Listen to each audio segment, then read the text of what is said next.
The jungle was alive with gunfire. Sergeant First Class Avery Collins crouched behind a fallen mahogany tree, her blue combat medic armband stark against the green-gray of the Philippine rainforest. 50 meters ahead, her unit was pinned down by hostile fire from fortified positions on a hill. 3 soldiers were already wounded, 2 of them critical, and she was still assessing her next move when she heard the call that changed everything. Medic, Commander down. Major Thomas Garrett, the officer leading their counterterrorism operation, had taken fire. Avery watched him fall, his HK-417 tumbling from his hands and skittering across the muddy ground. The battlefield math was brutal. If Garrett died, command structure collapsed. If command collapsed, 22 American operators and their Filipino allies would be cut to pieces by an enemy that knew this terrain far better than they did. Avery grabbed her medical kit and ran. Bullets snapped through the vegetation and rounds chewed apart tree trunks, sending splinters flying like shrapnel. She covered 40 meters in seconds that felt like hours and threw herself down beside Garrett's position. "Sir, where are you hit?" Garrett was conscious but struggling, blood soaking his tactical vest. The bullet had entered high on the left chest, probably missing the heart but likely collapsing a lung. Blood bubbled from the entry wound with each labored breath. Tension pneumothorax. He would suffocate if she didn't decompress the chest cavity immediately. She prepped the needle, found the anatomical landmark at the second intercostal space, mid-clavicular line, and drove the catheter into his chest wall. There was a hiss of escaping air as pressure released from the pleural space, and Garrett gasped, his breathing immediately easier, his eyes focused on her with surprising clarity. The operation was losing tactical cohesion, he told her. Lieutenant Parker was capable, but he didn't have the full picture. Before she could argue, Garrett keyed his radio and ordered Parker to follow Collins's directions. It was an order. Avery looked at the wounded soldiers who needed treatment, at the HG-417 lying in the open, at the enemy positions on the hill where muzzle flashes marked shooter locations. Then she keyed the radio. She told Parker that hostile forces were using the creek bed to flank right, and that 3rd Fire Team needed to shift position to block the approach. Parker resisted taking orders from a medic, but she reminded him they were coming from Major Garrett. A pause, then 3rd Fire Team began moving. She turned back to Garrett. The needle decompression had bought him time, but he was losing blood. She needed to pack the wound, establish 4 access, and get fluids running. But Garrett pointed to the HK-417, lying 15 meters away in the open, and told her that Parker's repositioning was going to create a gap in their center. Someone needed to suppress the enemy advance until the line could close. She protested that she was a medic, not qualified for a weapon she had barely trained with, but Garrett locked eyes with her. He ordered her to provide suppressive fire while continuing to coordinate defensive operations and asked if she could do it. Avery looked at the wounded, at the rifle, at the muzzle flashes on the hill. She was a combat medic. The Geneva Convention said medics were protected personnel. The blue armband meant she focused on saving lives, not taking them. But right now, saving lives meant preventing the defensive line from collapsing. She told Garrett to keep pressure on his wound and sprinted into the open. Rounds cracked past her as she grabbed the HK-417, checked the chamber, and sprinted back. The rifle felt heavier than the M4 she had trained with, but the controls were familiar. She raised the weapon, found a target through the scope 70 meters uphill, controlled her breath, squeezed the trigger, and fired. The recoil surprised her, far heavier than the M4, but the hostile fighter she had aimed at dropped. She divided her attention between Garrett's medical status and the unfolding battle. Every 30 seconds she checked his pulse, his breathing, his level of consciousness. Between checks she fired on priority targets, coordinated fire team movements, and kept the defensive line from collapsing. She identified 4 fighters moving through a boulder field on the left flank, trying to get into position to enfilade the American line. She engaged them methodically. 4 shots. 3 went down. The 4th retreated. She reported the left flank threat neutralized and told Parker to extend his defensive positions because the enemy would try that. Approach again. The quick reaction force was inbound. 20 minutes out, but the landing zone was too hot. Garrett might not have 20 minutes, but if they couldn't get a helicopter in, nobody was getting evacuated.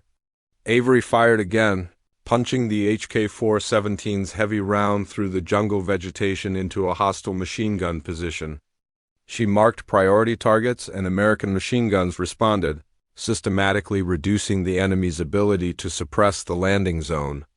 Then the sound everyone had been waiting for came through the trees. Helicopter rotors. The Black Hawk came in fast and low, flared hard, and touched down. Avery slung the HK-417 across her back, grabbed Garrett's drag handle, and pulled. He was a big man, easily 200 pounds of muscle and gear, but she had trained for this. Other soldiers helped, and they got Garrett aboard along with the other critical casualties.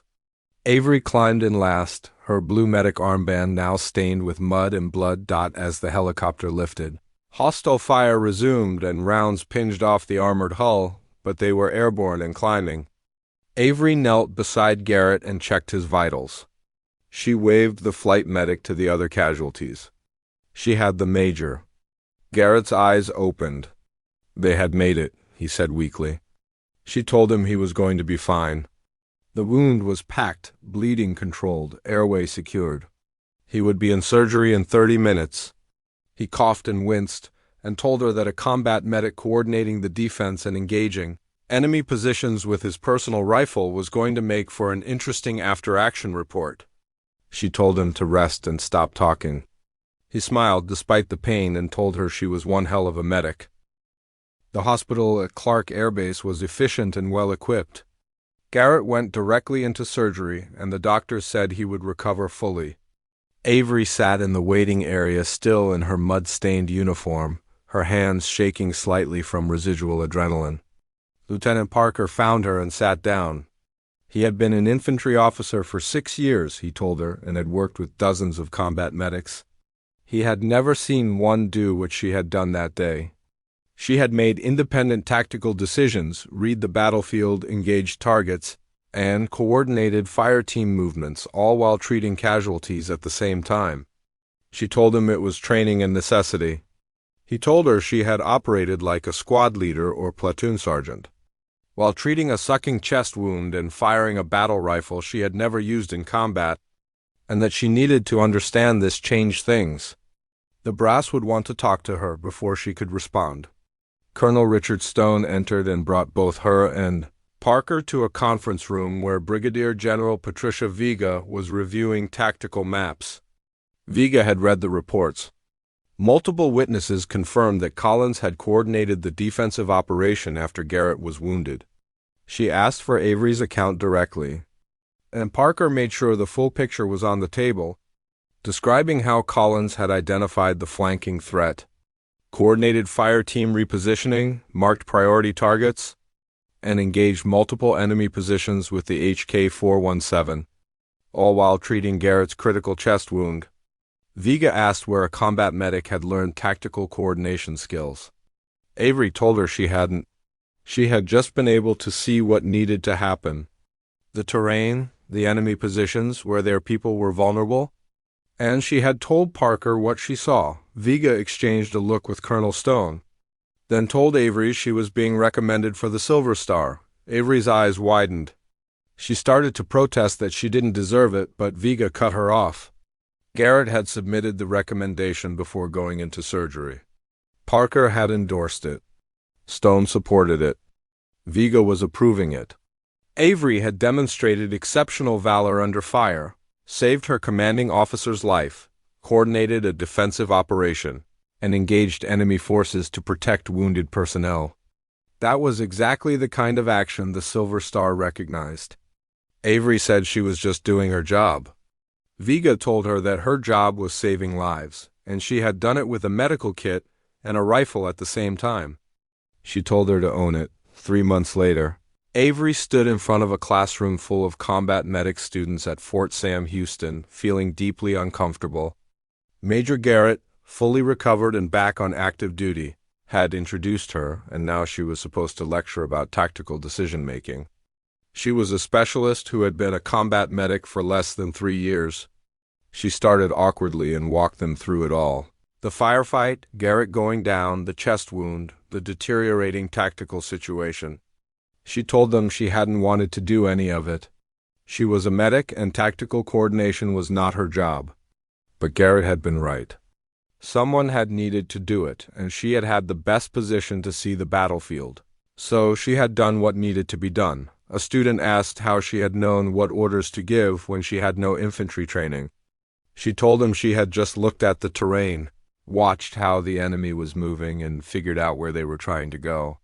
Then she told their people how to stop them. It wasn't fancy tactics, just common sense. Garrett, standing at the back of the room, pushed her to tell them more, and she admitted she had eventually been making independent decisions. She tried to demystify it, to show them that what she had done was applied common sense under extreme pressure, but she could see they didn't believe her. To them she was already a legend. After class, Garrett found her and told her she had done well. She said she didn't understand why he wanted her doing this, that these students needed real instructors. He told her what she had done wasn't luck. It was skill, courage, and adaptability, and those students needed to see that. He told her she was the medic who had saved his life and prevented a unit from being overrun. He told her she had changed how the Army thought about combat medics. The Silver Star citation had been approved.